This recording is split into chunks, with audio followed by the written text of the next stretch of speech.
From years of anxiety to warrior and mentor, Bradley Robinson created the Anxiety Project to help you end your anxiety naturally.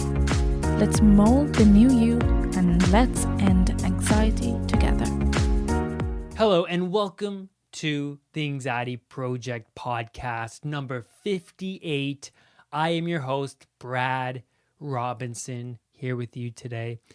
It's that time of year. We are winding down 2019 and then 2020 is beginning shortly. So this podcast episode is all about challenges you need to face and work towards in 2020. 2020 is all about anxiety recovery, but it's not just 2020, it's now and for the rest of your life. And so I recovered from anxiety. It took me 4-5 months to fully recover from anxiety, but the self-development and the self-growth lasts until you die, because you should always be growing. You know, if you are looking for that quick fix to recover from anxiety, you're not going to find it. There is no quick fix. It's all about the long-term game. So if you're listening to people or modeling after somebody who's promoting quick fixes, run away. Run away. There's no quick fix. There is only the long-term game. To recover from anxiety, you have to go through hell. You have to go through hell. The more you live in pain, the more you strengthen the mind. So that's why people who overcome anxiety are willing to put themselves, they're willing to put themselves in those painful situations. So for instance, you're avoiding a environment because of a panic attack. Well, the person who overcomes anxiety goes back to the environment that makes them fearful. They stay there until their anxiety lessens and then they leave, but they don't avoid it. That's the long-term game. You have to work with your mind, with your amygdala, the part of your brain that initiates the fight, flight, or freeze response. It's like going to the gym. The more you feel the burn, the more your muscles develop. And so living in that pain is crucial for muscle development and being fit, right? So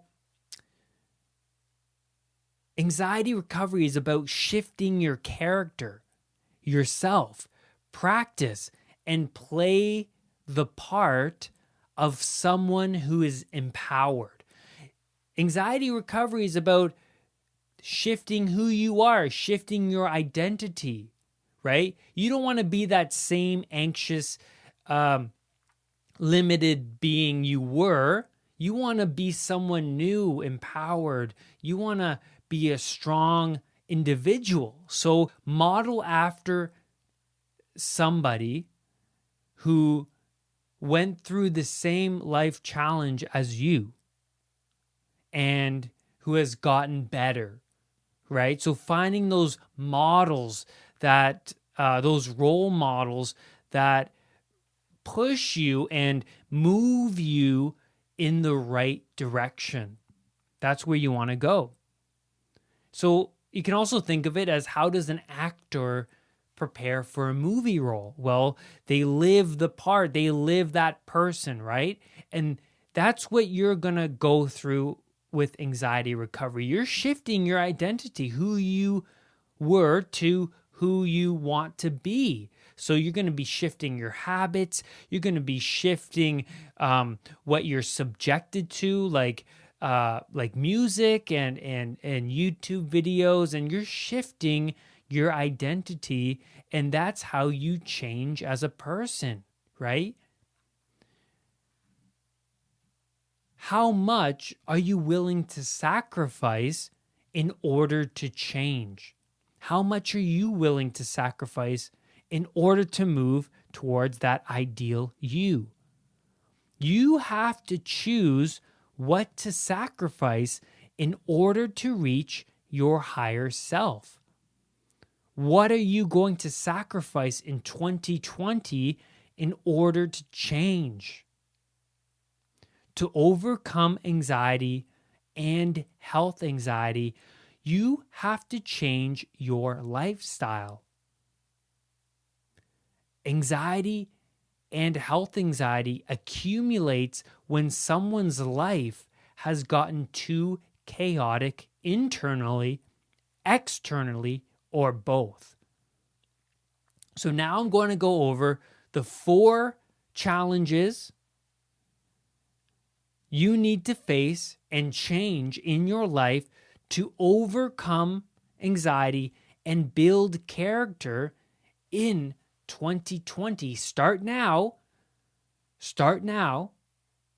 Not just in 2020, but in 2020, it's good to have the developing mindset and to overcome anxiety by knowing these challenges that you need to face and not avoid. Number 4 is avoid negative friends and add positive models. You are who you hang around. So pay attention to who you are hanging around the most, right? Because you are going to absorb their habits, their beliefs, and they are potentially supporting your poor habits and your poor beliefs. So you're feeding off of each other's negative energy, right? If they are a negative friend. So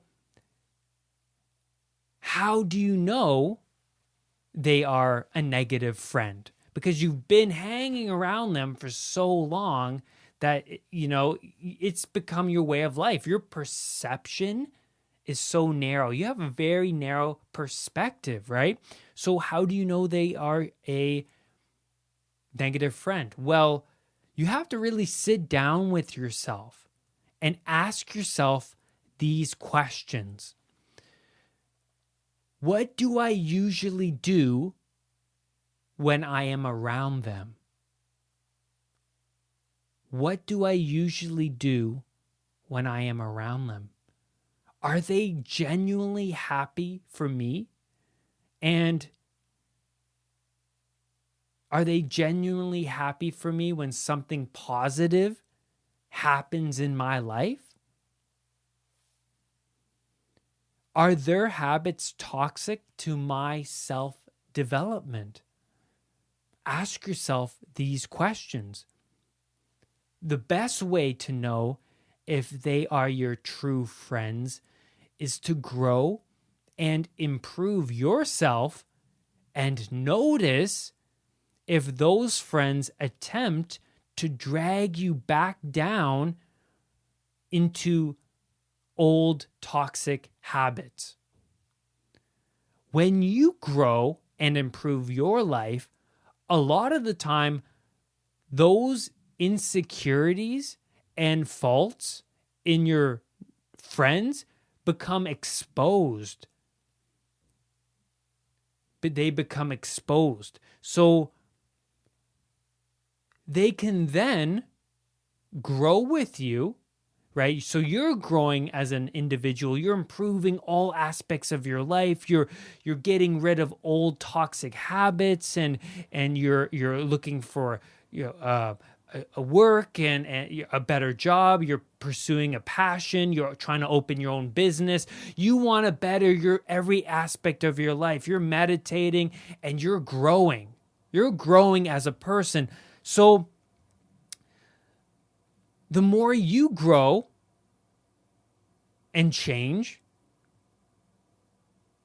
And the more your friends stay stagnant, the further apart you and they become, right? So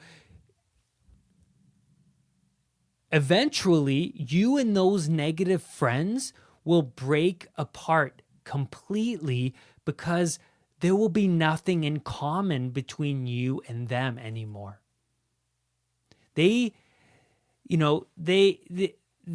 You lead by example. You don't force somebody to change with you. You're growing and improving your life, and if they don't catch on and they don't jump aboard with you, and they don't start improving their life, and they just want to stay where they are, then you can't force somebody to change. You can just continue to change.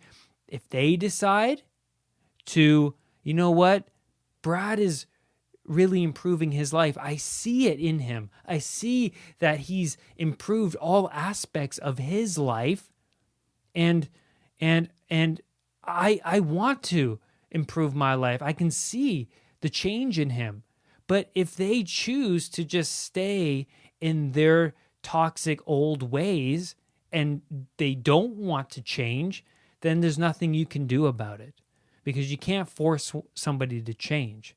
And so they may attempt to drag you back down to their level, because their faults, their weaknesses are being exposed the more you grow and the more they stay stagnant. And sometimes that can really hurt them, right? Their ego is being damaged. So they try and grab you and pull you back down.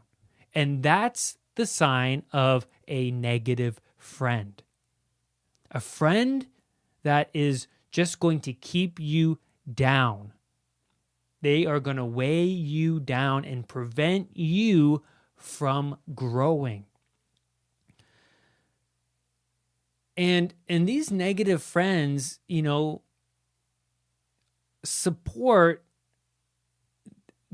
support conversations of negativity, right? Getting together and talking about the negatives of life. And that only keeps your anxiety alive. When these and this happened too. A lot of my friends that I was hanging around, they would constantly talk about the bad things of life, the negatives of life, why life stinks, right? And so I used to be that guy who I fed off of that energy. I would talk about how life stunk and they would talk about it.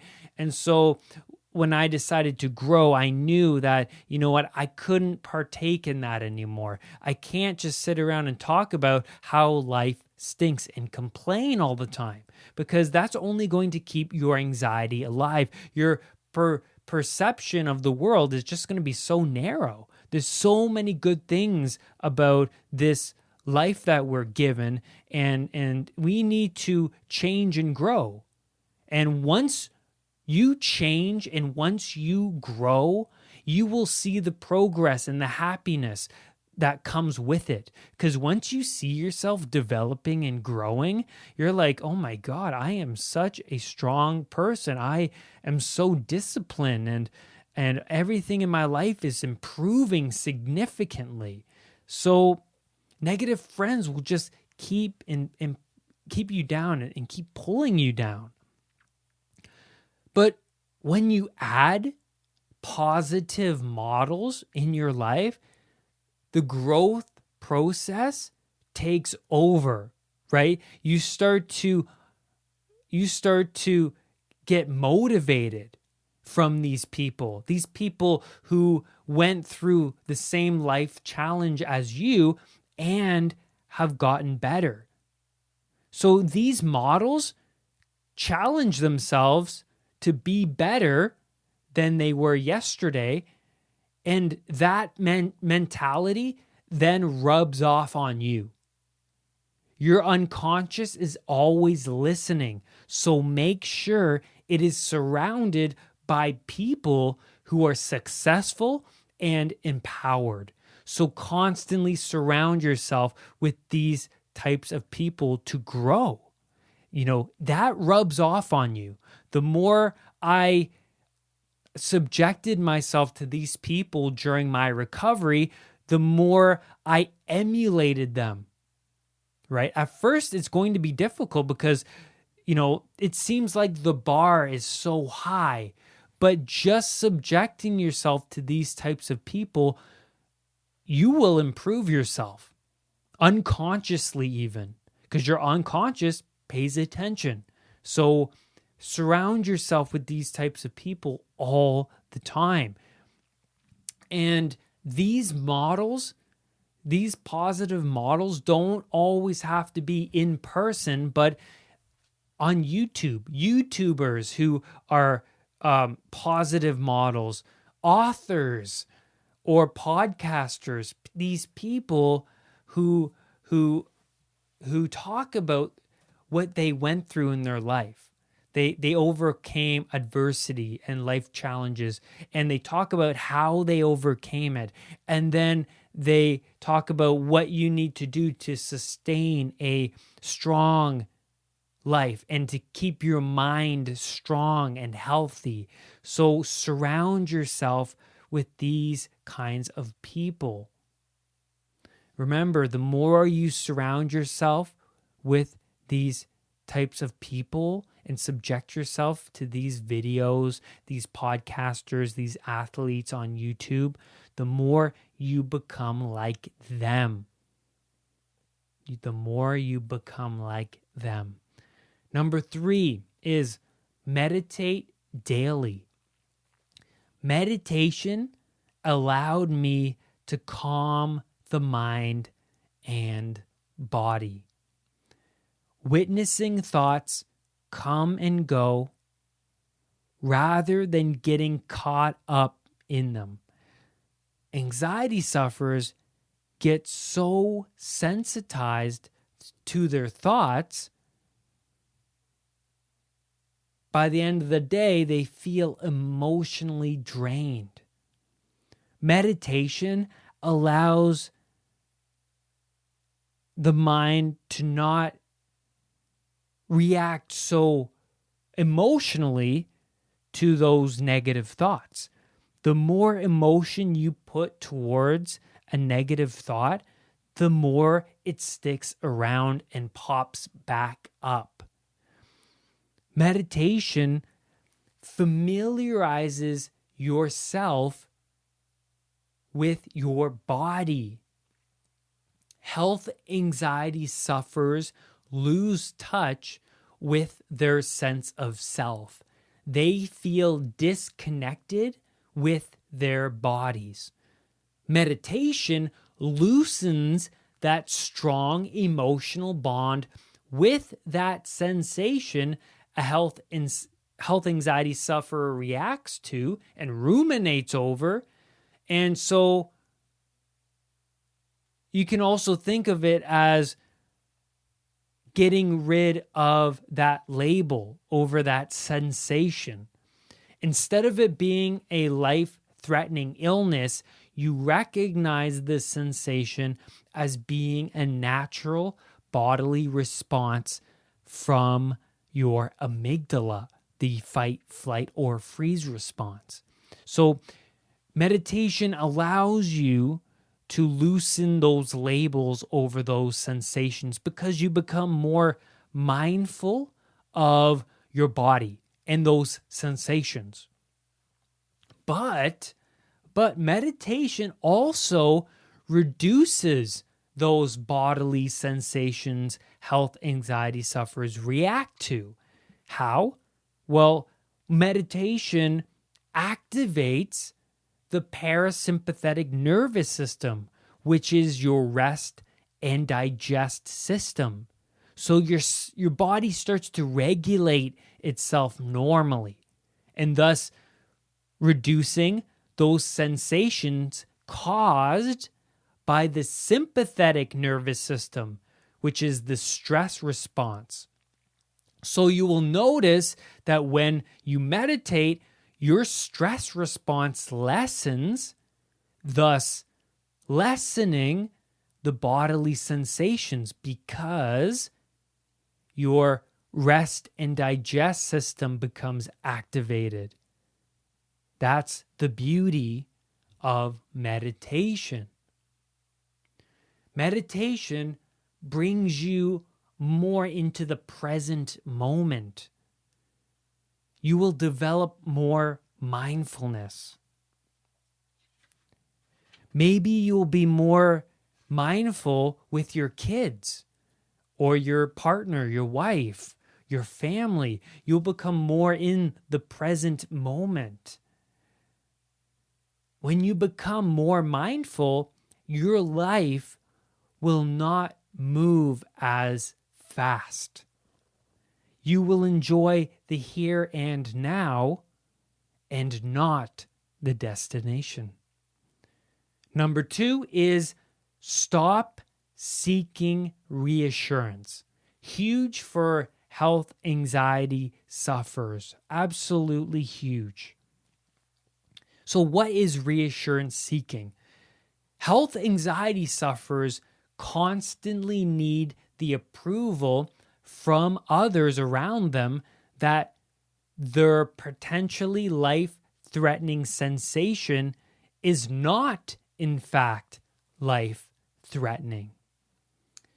Health anxiety sufferers constantly visit the doctors, not just because they think they're having a heart attack, but for the doctors to tell them that they are in fact okay and healthy. Sometimes a health anxiety sufferer unconsciously wants the doctor to tell them they have a serious illness because then they would have a definitive answer on what the sensation actually is, right? Because when the doctor tells a health anxiety sufferer that they are okay and that they are healthy, and then when the sensation then returns after the doctor visits, the health anxiety sufferer then goes, wait a minute, I thought the doctor said I'm healthy, but the pain or the sensation is still here. It must be something serious. It must be. So then they go back to the doctor.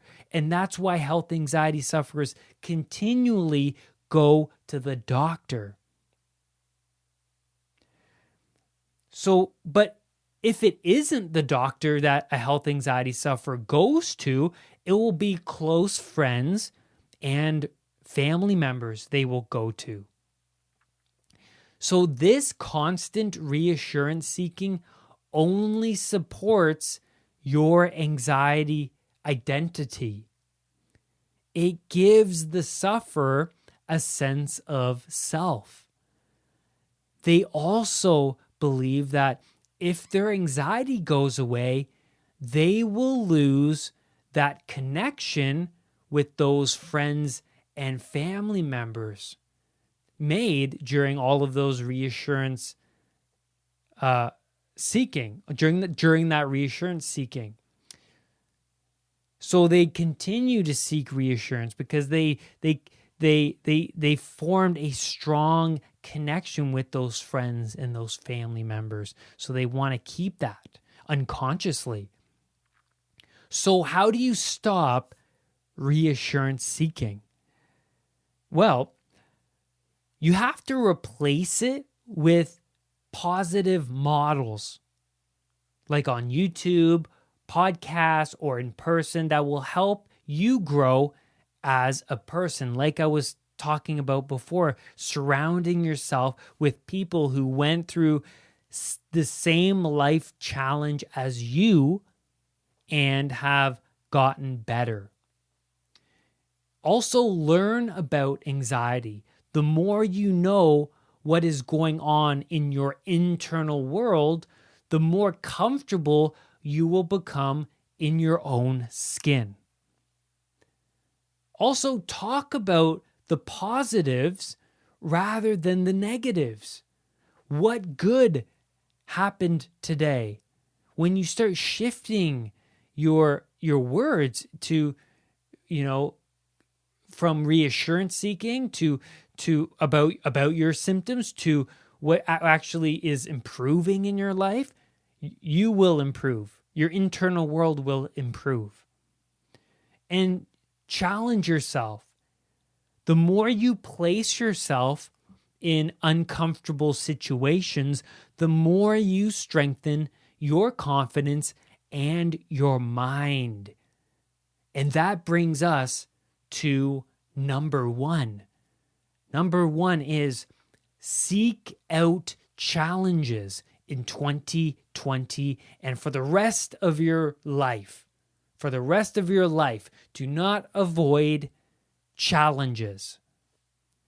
Anxiety sufferers recover from anxiety by subjecting themselves to situations that make them anxious and uneasy. People who are suffering like to put band-aids over their issues, whether it's marijuana, whether it's alcohol, whether it's medication, right? Antidepressants, anti-anxiety medication. That's putting a band-aid over it, because those people, they just cope with it, but they don't face the challenges. They avoid the challenges. So no wonder they're not getting over anxiety. No wonder. They're not facing the challenges. They're not facing the dragon in the cave. They're avoiding it. They're running away from it. So the more anxiety sufferers seek out challenges, the more they overcome their anxiety. That's it. That's it. The more you live in that pain, the more you grow. The more your mind hardens. It strengthens. Your mind changes and stimulates new neuronal pathways in the brain when you stay in the environment when you have a panic attack and you don't run away. Your mind is changing. So what's happening in this situation? Well, if you run away from an environment during a panic attack, you strengthen the neural pathway in the brain that promotes fear to that situation. When you stay and ride the wave of panic, you stimulate a new pathway that promotes safety rather than fear. Then, each time you revisit the same situation, your anxiety lessens and lessens. The neuronal pathway that promotes safety is continuously being strengthened. Absolutely important to understand and absolutely necessary to overcome anxiety. So sooner or later, your anxiety will be a level 3 or a 0, and then you will find that particular situation to be enjoyable rather than fearful. So the more you go back to the situation that makes you uncomfortable, the more your anxiety lessens. So, and then it'll be a level 3 the next time you show up. And then eventually it'll be a level 0 when you show up. And then you will show up in the environment and not recognize any anxiety whatsoever, but you will actually have a good time. You will feel good. So maybe you avoid get-togethers because you have social anxiety, or you avoid the gym because of the sensation of your pounding heart. So avoiding situations that you don't want to face only strengthens your fear of them. So the more you place yourself in these uncomfortable situations, the more you harden your mind. You get stronger mentally. And these challenges can be anything from focusing on your breathing and posture for the day. And I'm talking about the challenges that you need to be doing and facing from here on out, going forward into 2020. So challenging yourself on a daily basis is necessary for overcoming anxiety. So these challenges can be focusing on your breathing and your posture throughout the whole day, because that improves your mental state and your anxiety. Or challenging yourself to not watching TV or YouTube videos. Another challenge could be read a book every 2 weeks. Another challenge could be begin listening to classical music instead of punk rock or rock or heavy metal. Avoid sugar. Start reducing your junk food. Another challenge can be switching from coffee to tea. Coffee has a lot of caffeine and can really put fuel on your anxiety. These are challenges that you can start to face in 2020, starting now and moving forward throughout the rest of your life. Continue to challenge yourself.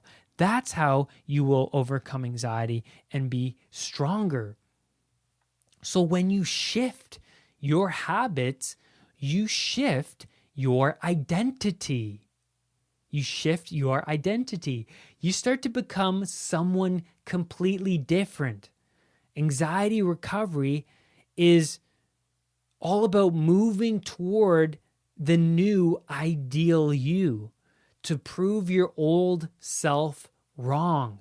You must take action for any sort of change to occur. And that's where I'm going to leave you on this podcast episode. Thank you so much for tuning in. And if you haven't already, please rate and review this podcast. It's on iTunes and it's also on Google Podcasts. So I want to hear from you. I want to hear what you think, and I want you to ask me any questions that you have. Go to unpluganxiety.com. Ask me a question. I will answer. And sooner or later, I'm going to be doing a Q&A podcast. So I'm going to answer your questions on the podcast. Thank you so much. And remember, do not let anxiety define who you are. I will see you on the next podcast episode. Bye. For more podcast episodes, for more video content, and one-on-one coaching with me via Skype, visit www.unpluganxiety.com for everything you need to know about ending anxiety naturally. I love you all. Have a great day. Bye-bye.